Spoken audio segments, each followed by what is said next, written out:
Hello friends, welcome to my channel digital lifestyle. आज से हम लोग एनसीईआरटी क्लास 6 स्टार्ट कर रहे हैं और इसमें हम लोग वो सारी चीज़ें कवर करेंगे जो एग्ज़ामिनेशन पॉइंट ऑफ व्यू से इम्पोर्टेंट हो, चाहे वो कॉम्पिटिटिव एग्ज़ामिनेशन हो या सीबीएसई बोर्ड के लिए हो। तो चलिए, इसमें हम लोग सभी चीज़ें कवर करेंगे, कुछ भी नहीं छूटेगा।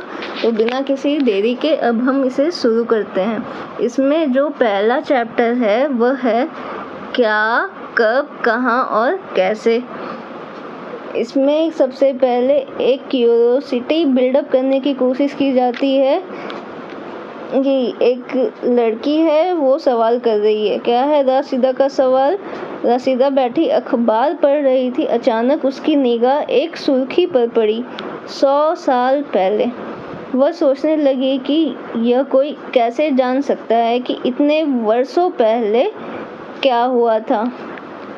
इसका हम लोग पता कैसे लगा सकते हैं? तो चलिए देखते हैं इसमें आगे क्या दिया हुआ है। यह जानने के लिए कि कल क्या हुआ था, हम रेडियो सुन सकते हैं, टेलीविज़न देख सकते हैं या फिर अखबार पढ़ सकते हैं। और फिर साथ ही यह जानने के लिए कि पिछले साल क्या हुआ था, हम किसी ऐसे व्यक्ति से बात कर सकते हैं जिसे उस समय की स्मृति हो, याद हो, है ना। लेकिन बहुत पहले क्या हुआ था, यह कैसे जाना जा सकता है? तो अब हम लोग धीरे धीरे, पहले हम लोग कल क्या हुआ था उसकी बात किए, फिर पिछले साल क्या हुआ था उसकी बात किए, और बहुत साल पहले क्या हुआ था। तो हम धीरे धीरे प्रेजेंट से पास्ट और फिर और बहुत पुरानी चीज़ों के बारे में अब हम डिस्कवर करने की कोशिश कर रहे हैं। आगे बढ़ते हैं। अतीत के बारे में हम क्या जान सकते हैं? अतीत के बारे में बहुत कुछ जाना जा सकता है, जैसे लोग क्या खाते थे, कैसे कपड़े पहनते थे, किस तरह के घरों में रहते थे। हम आखेट को, शिकारियों, पशुपालकों, कृषकों, शासकों, व्यापारियों, पुरोहितों, शिल्पकारों, कलाकारों, संगीतकारों या फिर वैज्ञानिकों के जीवन के बारे में जानकारियाँ हासिल कर सकते हैं। यही नहीं, हम यह भी पता कर सकते हैं कि उस समय बच्चे कौन से खेल खेलते थे, कौन सी कहानियाँ सुना करते थे, कौन से नाटक देखा करते थे या फिर कौन कौन से गीत गाते थे। अब हम बात करेंगे लोग कहाँ रहते थे। मानचित्र 1, पृष्ठ 2 में नर्मदा नदी का पता लगाओ। ठीक है, हम लोग नेक्स्ट पेज में देख लेंगे। कई लाख वर्ष पहले से लोग इस नदी के तट पर रह रहे हैं। कौन सी नदी? तो नर्मदा नदी के तट पर रह रहे हैं। यहाँ रहने वाले आरंभिक लोगों में से कुछ क्या थे? कुशल संग्राहक थे, जो आसपास के जंगलों की विशाल संपदा से परिचित थे। अपने भोजन के लिए वे जड़ों, फलों और जंगल के अन्य उत्पादों का यहीं से संग्रह किया करते थे। चूँकि वे जड़, फल और जंगल के अन्य उत्पाद का संग्रह करते थे, इसीलिए उनको संग्राहक कहा जाता है। ठीक है। वे जानवरों का आखेट मतलब शिकार भी करते थे। ठीक है, आगे बढ़ते हैं। यहाँ पे चूँकि हम नर्मदा नदी की बात कर रहे हैं, तो पहले हम लोग नर्मदा नदी को देख लेते हैं। ये रहा सतपुरा रेंज के ऊपर, है ना, ये नर्मदा नदी बह रही है। ठीक है, तो यहाँ पर इसकी बात हो रही है। और अब क्या कह रहा है? अब तुम उत्तर पश्चिम की सुलेमान और किरथर पहाड़ी का पता लगाओ। चलो उसको भी देख लेते हैं। सुलेमान और किरथर पहाड़ी कहाँ है? ये रहा पाकिस्तान के एरिया में सुलेमान और किरथर पहाड़ी। ठीक है, इसके बारे में अब क्या कहा जा रहा है उसको हम लोग फटाफट देख लेते हैं। तो ये उत्तर पश्चिम में जो सुलेमान और किरथर की पहाड़ी है, इसके बारे में क्या कहा जा रहा है कि इसी क्षेत्र में कुछ ऐसे स्थान हैं जहां लगभग 8000 वर्ष पूर्व स्त्री पुरुषों ने सबसे पहले गेहूं तथा जौ जैसी फसलों को उपजाना आरंभ किया। ठीक है, तो ये बहुत इम्पोर्टेंट है कि सुलेमान और किरथार की पहाड़ियों में लगभग 8000 वर्ष पहले गेहूं और जौ जैसी फसलों का उपजाना आरंभ किया गया। ठीक है, उन्होंने भेड़, बकरी, गाय, बैल जैसे पशुओं को पालतू बनाना शुरू किया। तो मतलब कि वे ऐसे जानवरों से भी क्या थे, परिचित थे। कौन कौन से जानवर? भेड़, बकरी, गाय, क्योंकि वो इसको अब पालने लगे थे। ये लोग गांवों में रहते थे। कहाँ रहते थे? तो वो गांव में रहते थे। अब हम बात करेंगे दूसरे एरिया की, जो कि है उत्तर पूर्व में गारो तथा मध्य भारत में विंध्य पहाड़ी। उत्तर पूर्व में गारो और मध्य भारत में विंध्य पहाड़ी। इसको भी हम लोग एक बार मैप में देख लेंगे। ठीक है, ये कुछ ऐसे क्षेत्र थे जहाँ कृषि का विकास हुआ था। क्या हुआ था? एग्रीकल्चर का डेवलपमेंट, एग्रीकल्चर का विकास हुआ था। जहाँ सबसे पहले चावल उपजाया गया वे स्थान विंध्य के उत्तर में स्थित थे। सबसे पहले चावल कौन से एरिया में उपजाया गया? तो वो था विंध्य के उत्तर में। ठीक है, तो ये भी इम्पोर्टेंट है। यहाँ पे हम लोग मैप में गारो और विंध्य की पहाड़ी ये दोनों देख लेते हैं। ये रहा गारो पहाड़ी नॉर्थ ईस्ट में, और विंध्य की बात कर रहा है तो ये रहा विंध्य पहाड़ी। ठीक है, तो यहाँ पे विंध्य के बारे में क्या कहेगा कि विंध्य के उत्तर में, मतलब इसके ऊपर में किसकी खेती की जा रही थी? तो चावल की खेती की जा रही थी, है ना। और ये जो गारो पहाड़ी है, यहाँ पर सबसे पहले क्या हुआ था? एग्रीकल्चर का डेवलपमेंट हुआ था। ठीक है, तो कुछ कुछ चीज़ें यहाँ पर क्लियर होती जा रही हैं। अब हम लोग आगे बढ़ते हैं। यहाँ पर पहले जो मैप से रिलेटेड कुछ चीज़ें साइड में दी हुई हैं, उसको हम लोग पहले कवर कर लेते हैं। कौन सा? तो ये वाला पार्ट। ठीक है, क्योंकि ये मैप से रिलेटेड है जो हमने अभी देखा। मानचित्र 1, दक्षिण एशिया। दक्षिण एशिया में कौन कौन से रीजन आते हैं? अगर ये आपसे पूछा गया है ना कि साउथ एशिया में कौन कौन से रीजन आते हैं, तो वो हो जाएगा आधुनिक भारत, पाकिस्तान, बांग्लादेश, नेपाल, भूटान और श्रीलंका।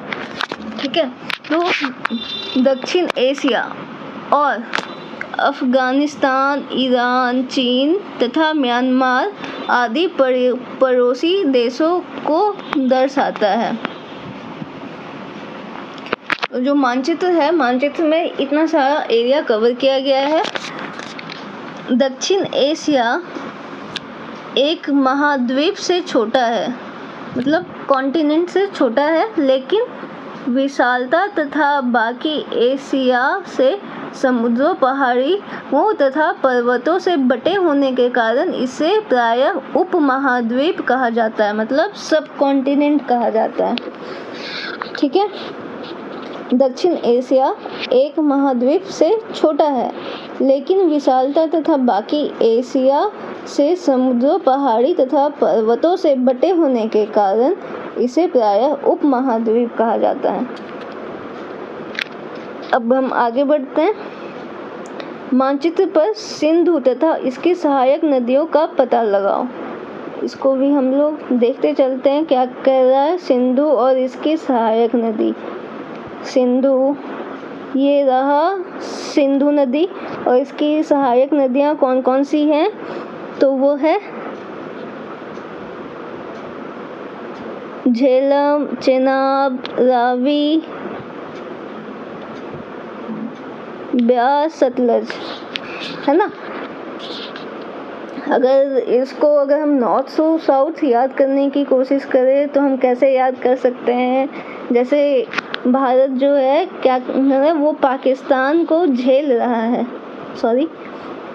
भारत भारत जो है वो ये क्या है, ये पूरा पाकिस्तान है ना, तो भारत है जो पाकिस्तान को झेल रहा है, उसने भारत का चैन नींद उड़ा कर रखा है। और यहाँ पे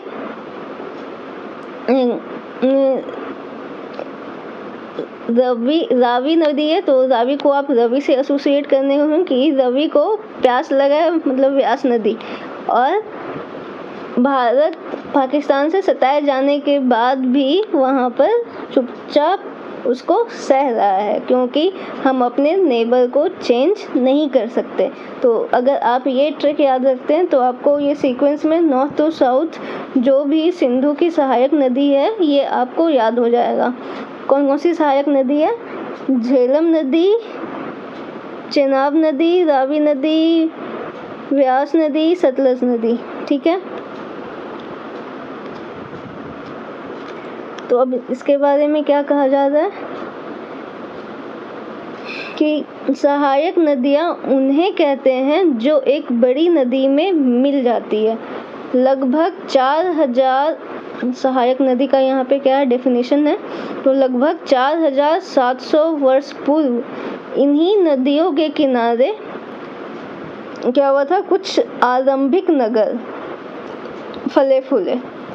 गंगा व इसकी सहायक नदियों के किनारे तथा समुद्र तटवर्ती इलाकों में नगरों का विकास कब हुआ, तो लगभग 2500 वर्ष पूर्व हुआ। यानी कि अगर हम इंडस और गंगा रिवर सिस्टम को कंपेयर करें तो हम ये कह सकते हैं कि सबसे पहले जो आरंभिक नगर का विकास कहाँ हुआ, तो सबसे पहले वो सिंधु नदी के किनारे हुआ 4700 वर्ष पहले। और गंगा तथा समुद्री इलाकों में कब विकास हुआ, तो वो हुआ 2500 वर्ष पहले। ठीक है, तो ये भी इम्पोर्टेंट है। अब हम बात करते हैं गंगा तथा इसकी सहायक नदी सोन के बारे में। वो कहाँ है उसको भी हम लोग लोकेट कर लेते हैं। ये रहा गंगा नदी और इसकी सहायक नदियाँ कौन कौन सी हैं, तो ये रहा यमुना, चंबल, सोन और ऊपर से भी कुछ नदियाँ हैं। ठीक है, तो इनकी बात की जा रही है। इसको हम लोग देख लेते हैं कि इनके बारे में क्या कहा जा रहा है कि गंगा के दक्षिण में इन नदियों के आसपास का क्षेत्र प्राचीन काल में मगध, जो कि वर्तमान बिहार में के नाम से जाना जाता है ना। इसके शासक बहुत शक्तिशाली थे, उन्होंने एक विशाल राज्य स्थापित किया था। ऐसे देश के अन्य हिस्सों में भी ऐसे राज्यों की स्थापना की गई थी। ठीक है, यहाँ पे जो गंगा रिवर है, ये जो गंगा रिवर है इसके दक्षिण में, मतलब यहाँ पे मगध साम्राज्य हुआ करता था, जिसमें बहुत से शक्तिशाली सम्राट राज करते थे, है ना। तो इनकी बात की जा रही है। अब हम लोग आगे बढ़ते हैं। लोगों ने सदैव उपमहाद्वीप के एक हिस्से से दूसरे हिस्से तक यात्रा की। कभी कभी हिमालय जैसे उच्च पर्वतों, पहाड़ियों, रेगिस्तानों, नदियों तथा समुद्रों के कारण यात्रा जोखिम भरी होती थी, फिर भी ये यात्रा उनके लिए असंभव नहीं थी। अतः कभी लोग काम की तलाश में तो कभी प्राकृतिक आपदाओं के कारण एक स्थान से दूसरे स्थान जाया करते थे। कभी कभी सेनाएं दूसरे क्षेत्रों पर विजय हासिल करने के लिए जाती थी। इसके अतिरिक्त व्यापारी भी काफिले में तो कभी जहाज़ों में अपने साथ मूल्यवान वस्तुएं लेकर एक स्थान से दूसरे स्थान जाते रहते थे। धार्मिक गुरु लोगों को शिक्षा और सलाह देते हुए एक गांव से दूसरे गांव तथा एक कस्बे से दूसरे कस्बे जाया करते थे। कुछ लोग नए और रोचक स्थानों को खोजने की चाह में उत्सुकतावश भी यात्रा किया करते थे। इन सभी यात्राओं से लोगों को एक दूसरे के विचारों को जानने का अवसर मिला। तो जिस तरह से आज की मॉडर्न जीवन में भी लोग एक से दूसरे जगह जाते हैं व्यापार करने के लिए, काम के लिए, या फिर ये अपने धर्म को बढ़ावा देने के लिए, उसका प्रचार प्रसार करने के लिए। ये वैसा ही पहले भी हुआ करता था। तो अब हम यहाँ पे इसी को हम कंपेयर करते हैं आज के टाइम से। तो यहाँ पे देखते हैं यहाँ पे क्या कहा जा रहा है। आज लोग यात्राएं क्यों करते हैं? एक बार फिर से मानचित्र 1 को देखो। पहाड़ियाँ, पर्वत और समुद्र इस उपमहाद्वीप की प्राकृतिक सीमा का निर्माण करते हैं। पहाड़ियाँ, पर्वत और समुद्र उपमहाद्वीप की प्राकृतिक सीमा का निर्माण करते हैं। हालांकि लोगों के लिए इन सीमाओं को पार करना आसान नहीं था। जिन्होंने ऐसा चाहा वे ऐसा कर सके, वे पर्वतों की ऊंचाइयों को छू सके और गहरे समुद्रों को पार कर सके। उपमहाद्वीप के बाहर भी कुछ लोग यहाँ आए और यहीं बस गए। उपमहाद्वीप के बाहर से भी कुछ लोग आए और यहीं पे आके बस गए। लोगों के इस आवागमन ने हमारी सांस्कृतिक परंपराओं को समृद्ध किया। कई वर्षों से लोग पत्थर को तराशने, संगीत रचने और यहाँ तक कि भोजन बनाने के लिए नई तरीकों के बारे में एक दूसरे के विचारों को अपनाते रहे हैं। ठीक है, अब हम यहाँ पर देश के नाम की बात करते हैं। तो देश के नाम, अपने देश के लिए हम प्रायः इंडिया तथा भारत जैसे नामों का प्रयोग करते हैं। इंडिया शब्द इंडस से निकला है, जिसे संस्कृत में सिंधु कहा जाता है। ठीक है, इंडिया शब्द इंडस से निकला है, जिसे संस्कृत में सिंधु कहा जाता है। अपने एटलस में ईरान और यूनान का पता लगाओ। ये मैं आप लोगों पे छोड़ती हूँ कि आप एटलस में ये दोनों एरिया को देखो। लगभग 2500 वर्ष पूर्व उत्तर पश्चिम की ओर से आने वाले ईरानियों और यूनानियों ने सिंधु को क्या कहा था? हिंदोस अथवा इंदोस, और इस नदी के पूर्व में स्थित भूमि प्रदेश को इंडिया कहा। ठीक है, तो यहाँ पर बात हो रही है कि ये इंडिया और भारत जैसे शब्द की उत्पत्ति कैसे हुई। तो यहाँ पे पहले क्या कहा गया है कि इंडिया शब्द इंडस से निकला है, जिसे संस्कृत में सिंधु कहा जाता है। और इसे सबसे पहले किन लोगों ने कहा था? तो अगर हम बात करें तो इसमें 2500 वर्ष पहले उत्तर पश्चिम में, नॉर्थ वेस्ट से कौन कौन लोग भारत आए थे? तो वो थे ईरानी और यूनानी। उन्होंने सिंधु को क्या कहा था? हिंदोस या फिर इंदोस। और इसी का ही बिखरा हुआ रूप आप कह सकते हैं कि इंडस हो गया, और फिर इसे संस्कृत में सिंधु भी कहा जाता है। ठीक है, इस नदी के पूर्व में स्थित, इस नदी के पूर्व में स्थित जो भी भूमि था उसे उन्होंने क्या नाम दिया? क्या संज्ञा दिया? तो वो था इंडिया। भारत नाम का प्रयोग उत्तर पश्चिम में रहने वाले लोगों के एक समूह के लिए किया जाता था। इस समूह का उल्लेख संस्कृत की आरंभिक कृति ऋग्वेद में भी मिलता है। ठीक है ना, संस्कृत की आरंभिक कृति जो कि कितने वर्ष पुरानी है? लगभग 3500 वर्ष पुरानी है, उसमें मिलता है ऋग्वेद में। बाद में इसका प्रयोग देश के लिए होने लगा धीरे धीरे। तो ये हुई इंडिया और भारत के नाम की उत्पत्ति के बारे में कुछ बातें। आगे बढ़ते हैं। सबसे पहले साइड में जो दे रखा है ताड़पत्र के बारे में, इसको हम लोग पहले कवर कर लेते हैं। ताड़पत्र से बनी पांडुलिपि का एक पृष्ठ वो नीचे दिया गया है। यह पांडुलिपि लगभग 1000 वर्ष पहले लिखी गई थी। किताब बनाने के लिए ताड़ के पत्तों को काटकर उनके अलग अलग हिस्सों को एक साथ बांध दिया जाता था। भुर्ज पेड़ की छाल से बनी ऐसी ही एक पांडुलिपि को तुम यहाँ देख सकते हो। ठीक है, तो यहाँ पे ये जो नीचे है ये है क्या है? पांडुलिपि है। पांडुलिपि है, ठीक है। और इसको कैसे बनाया गया था, तो कि जो कि आज की तरह पेपर वगैरह नहीं हुआ करता था, तो अगर वो लिखने के लिए अगर किसी चीज़ का प्रयोग करते थे तो उसके लिए क्या करते थे, उसके बारे में हम अभी यहाँ पर देख चुके हैं। और उसके लिए वो भुर्ज पेड़ की छाल का उपयोग करते थे, ठीक है, किताब बनाने के लिए। यहाँ पे अब हम आगे आते हैं। अतीत के बारे में कैसे जानें।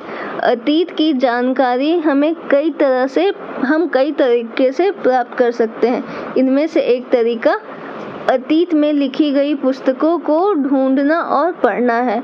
ये पुस्तकें हाथ से लिखी होने के कारण पांडुलिपि कही जाती है। तो पांडुलिपि को पांडुलिपि क्यों कहते हैं, क्योंकि ये हाथ से लिखा जाता था। अंग्रेजी में पांडुलिपि के लिए प्रयुक्त होने वाला मैन्युस्क्रिप्ट शब्द लैटिन शब्द मेनू, जिसका अर्थ हाथ है, से निकला है। पांडुलिपि को इंग्लिश में क्या कहते हैं, तो मैन्युस्क्रिप्ट कहते हैं, ठीक है। ये पांडुलिपियां प्रायः ताड़पत्र अथवा हिमालय क्षेत्र में उगने वाले भुर्ज नामक पेड़ की छाल से विशेष तरीके से तैयार भोजपत्र पर लिखी मिलती हैं, है ना, ठीक है।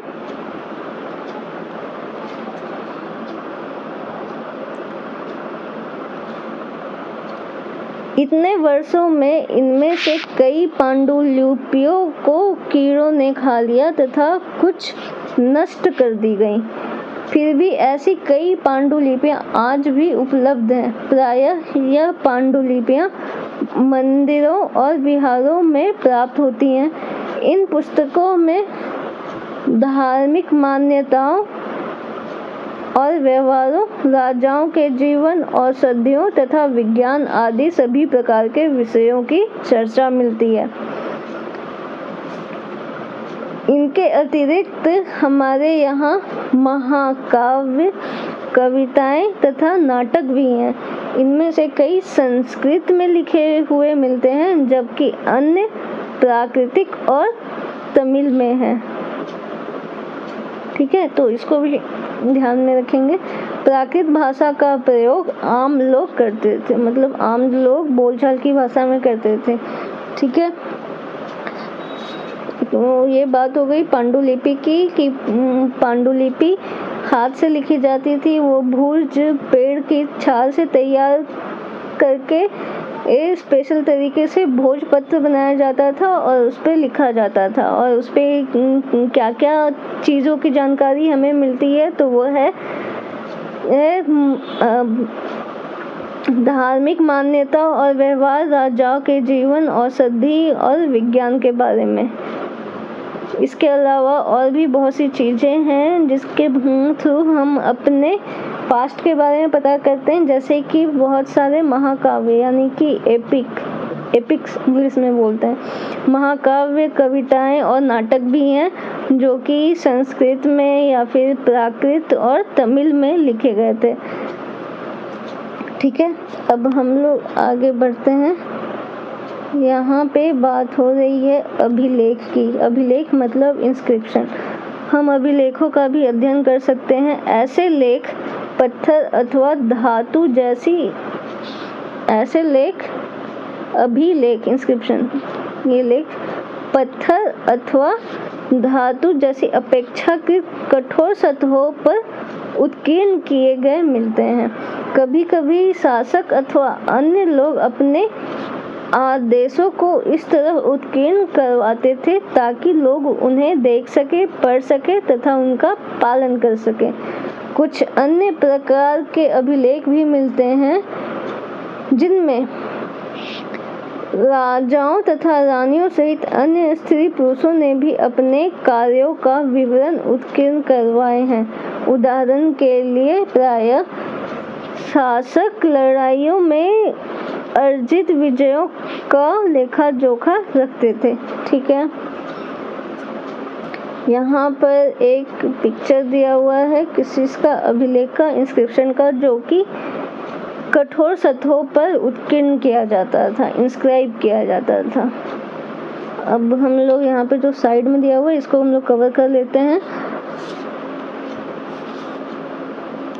कि क्या कहा जा रहा है कि लगभग 2250 वर्ष पुराना यह अभिलेख वर्तमान अफगानिस्तान के कांधार से प्राप्त हुआ है। ये जो अभिलेख है ये अफगानिस्तान के कांधार से प्राप्त हुआ है। यह अभिलेख अशोक नामक शासक के आदेश पर उत्कीर्ण करवाया गया था। इस शासक के विषय में तुम अध्याय 8 में पढ़ोगी। जब हम कुछ लिखते हैं तब हम किसी लिपि का प्रयोग करते हैं। जब हम कुछ लिखते हैं तब हम किसी लिपि का प्रयोग करते हैं। लिपियाँ अक्षरों अथवा संकेतों से बनी होती हैं। लिपियाँ किससे बनी होती हैं? तो अक्षर और संकेत से बना होता है। जब हम कुछ बोलते अथवा पढ़ते हैं तब हम एक भाषा का प्रयोग करते हैं। ठीक है, तो यहाँ पे लिपि और भाषा के बारे में बताया गया है। यह अभिलेख इस क्षेत्र में प्रयुक्त होने वाली यूनानी तथा अरमाइक नामक 2 भिन्न लिपियों तथा भाषाओं में है। ये जो अभिलेख अफगानिस्तान की जो कांधार से मिला है, ये कौन से 2 भाषा में प्राप्त हुआ है? तो वो है यूनानी और अरमाइक। इससे क्वेश्चन एग्जाम में आता है तो आप इसका ध्यान रखेंगे, ये इम्पोर्टेंट है। क्या तुम बता सकती हो कि कठोर सतह पर लेख लिखवाने के क्या लाभ थे? इसका क्या लाभ थे? ऐसा करवाने में क्या क्या कठिनाइयाँ आती थी?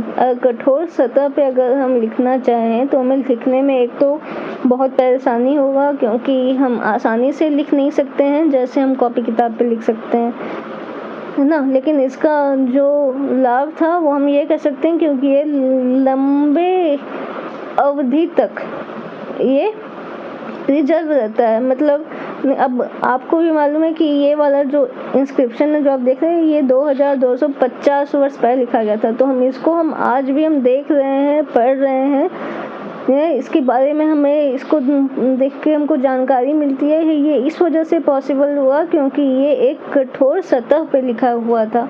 अगर ये अभी पांडुलिपि के तरह लिखा होता और उसको अच्छे से नहीं रखा गया होता तो वो नष्ट हो चुका होता, लेकिन हम इसको देख सकते हैं।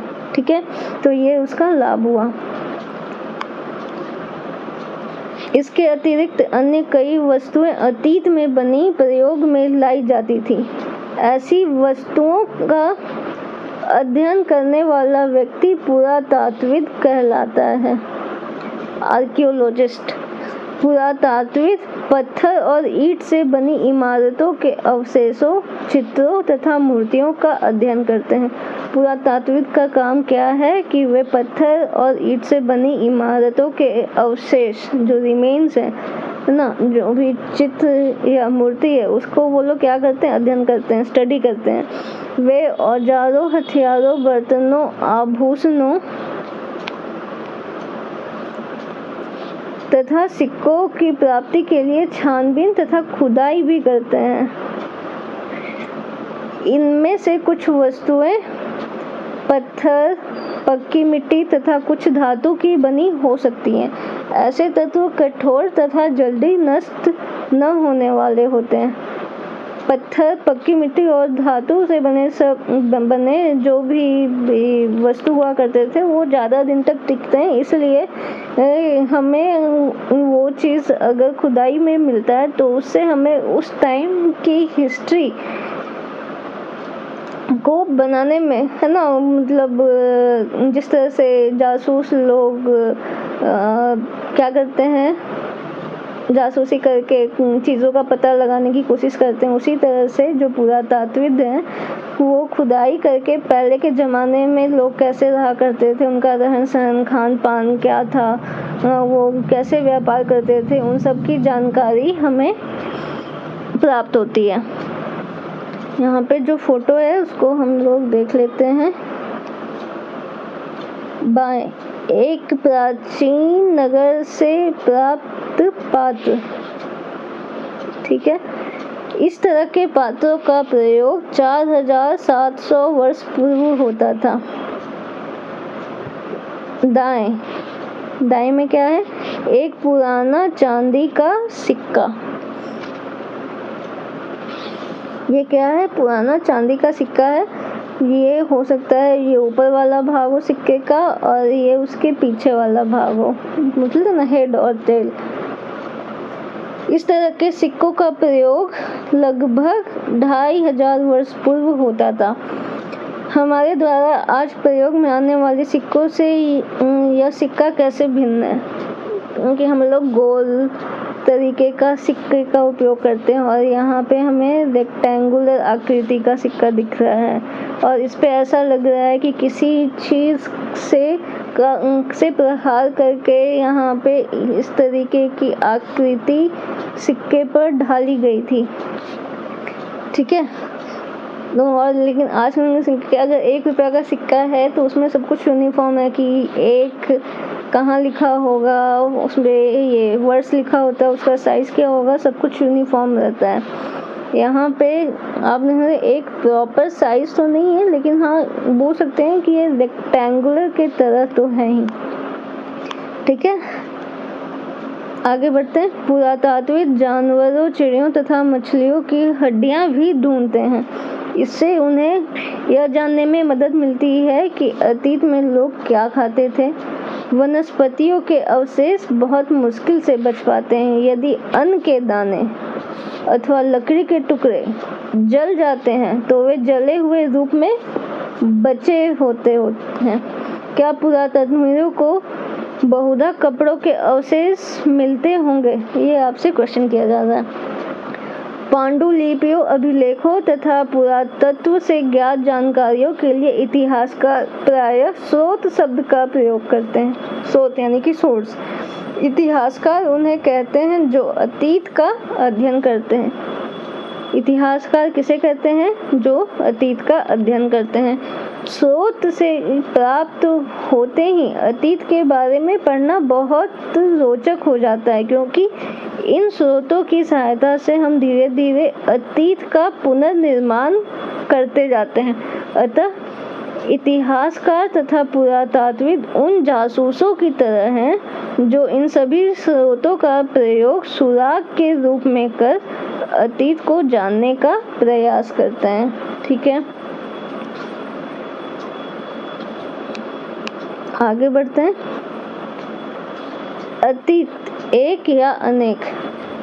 अतीत क्या एक ही तरह के होते हैं या बहुत तरीके के होते हैं?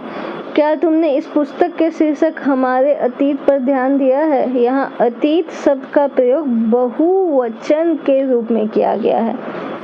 ऐसा इस तथ्य की ओर ध्यान दिलाने के लिए किया गया है कि अलग अलग समूह के लोगों के लिए अतीत के अलग अलग मायने थे। उदाहरण के लिए पशुपालकों अथवा कृषकों का जीवन राजाओं तथा रानियों के जीवन से तथा व्यापारियों का जीवन शिल्पकारों के जीवन से बहुत भिन्न था। जैसा कि हम आज भी देखते हैं, उस समय भी देश के अलग अलग हिस्सों में लोग अलग अलग व्यवहारों और रीति रिवाजों का पालन करते थे। उदाहरण के लिए आज अंडमान द्वीप के अधिकांश लोग अपना भोजन मछलियां पकड़कर, शिकार करके तथा फल फूल के संग्रह द्वारा प्राप्त करते हैं।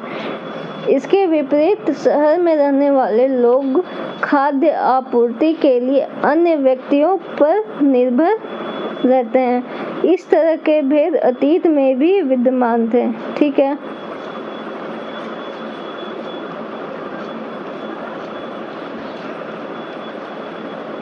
इसके अतिरिक्त एक अन्य तरह का भेद है।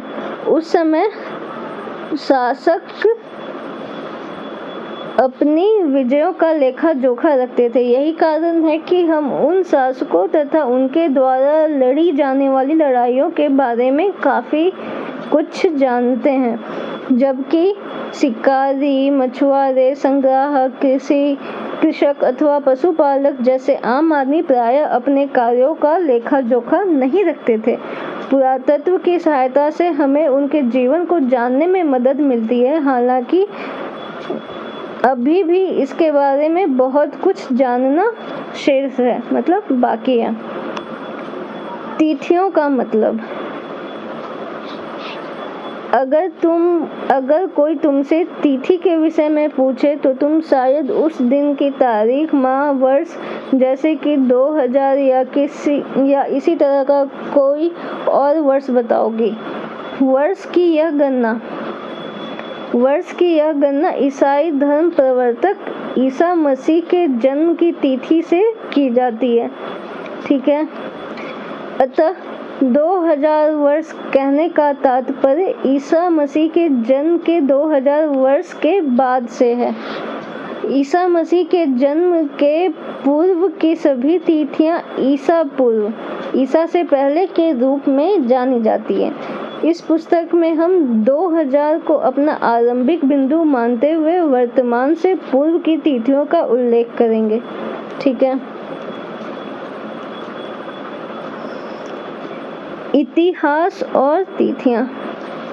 अंग्रेजी में बीसी, हिंदी में ईसा पूर्व, बीसी बिफोर क्राइस्ट, हिंदी में ईसा पूर्व का तात्पर्य बिफोर क्राइस्ट यानी ईसा पूर्व होता है। ठीक है, कभी कभी तुम तिथियों से पहले एडी, हिंदी में ईस्वी लिखा पाती हो। यह एनो डोमिनी नामक 2 लैटिन शब्दों से बना है तथा इसका तात्पर्य ईसा मसीह के जन्म के वर्ष से है। ठीक है, कभी कभी एडी के जगह सीई तथा बीसी के जगह बीसीई का प्रयोग होता है। सीई अक्षरों का प्रयोग कॉमन एरा तथा बीसीई का बिफोर कॉमन एरा के लिए होता है। हम इन शब्दों का प्रयोग इसलिए करते हैं क्योंकि विश्व के अधिकांश देशों में अब इस कैलेंडर का प्रयोग सामान्य हो गया है। भारत में तिथियों के इस रूप का प्रयोग लगभग 200 वर्ष पूर्व आरंभ हुआ था। भारत में हम इसका चलन कब से है तो वो है 200 साल पहले ही शुरू हुआ है। कभी कभी अंग्रेजी में बीपी अक्षरों का प्रयोग होता है, बीपी, जिसका तात्पर्य बिफोर प्रेजेंट, वर्तमान से पहले है। पृष्ठ 3 पर 2 तिथियां हैं, उनका पता लगाओ। इनके लिए तुम किस अक्षर समूह का प्रयोग करोगी? अन्यत्र, जैसा कि हमने पढ़ा, अभिलेख कठोर सतहों पर उत्कीर्ण करवाए जाते हैं। ठीक है, इनमें से कई अभिलेख कई 100 वर्ष पूर्व लिखे गए थे। सभी अभिलेखों में लिपियों और भाषाओं का प्रयोग हुआ है। ठीक है, समय के साथ साथ अभिलेखों में प्रयुक्त भाषाओं तथा लिपियों में बहुत बदलाव आ चुका है। विद्वान यह कैसे जान पाते हैं कि क्या लिखा था? इसका पता अज्ञात लिपि का अर्थ निकालने की एक प्रक्रिया द्वारा लगाया जा सकता है। इस प्रकार से अज्ञात लिपि को जानने की एक प्रसिद्ध कहानी उत्तरी अफ्रीकी देश मिस्र से मिलती है। लगभग 5000 वर्ष पूर्व यहाँ राजा रानी रहते थे।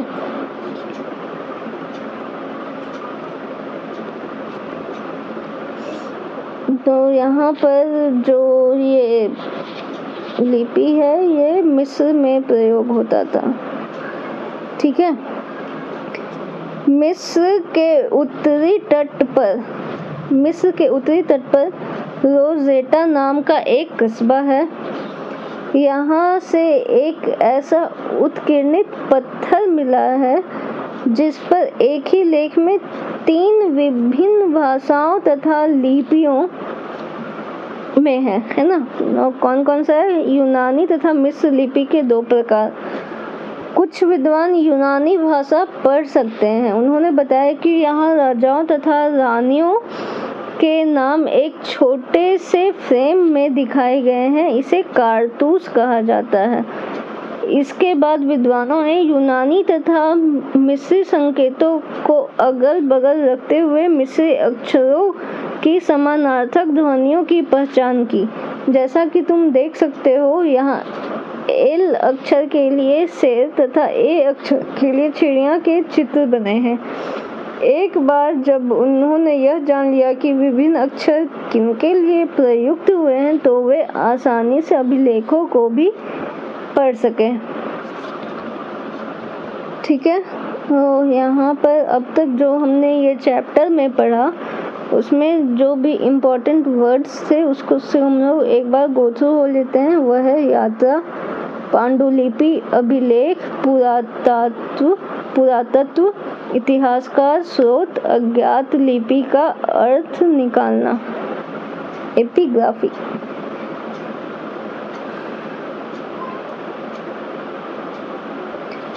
और यहाँ पे कुछ इम्पोर्टेंट डेट्स भी हैं, इसको भी हम लोग देख लेते हैं। कुछ महत्वपूर्ण तिथियाँ। कृषि का आरंभ कब हुआ था? तो 8000 वर्ष पहले। सिंधु सभ्यता के प्रथम नगर कब बसाए गए थे? तो 4700 वर्ष पूर्व। गंगा घाटी के नगर मगध का बड़ा राज्य, ये कब डेवलप हुआ था? तो 2500 वर्ष पूर्व। वर्तमान मतलब प्रेजेंट लगभग 2000 वर्ष पूर्व। ठीक है, और याद करें, निम्नलिखित का सुमेल करो, मैच करना है। तो इसको हम लोग एक बार देख लेते हैं। यहाँ पे क्या कह रहा है? नर्मदा घाटी। नर्मदा घाटी को हम किससे मैच कर सकते हैं? यहाँ पे आखेट तथा संग्रहण से। ठीक है, क्योंकि नर्मदा घाटी के निकट जो भी लोग थे, आरंभिक लोग थे, वो लोग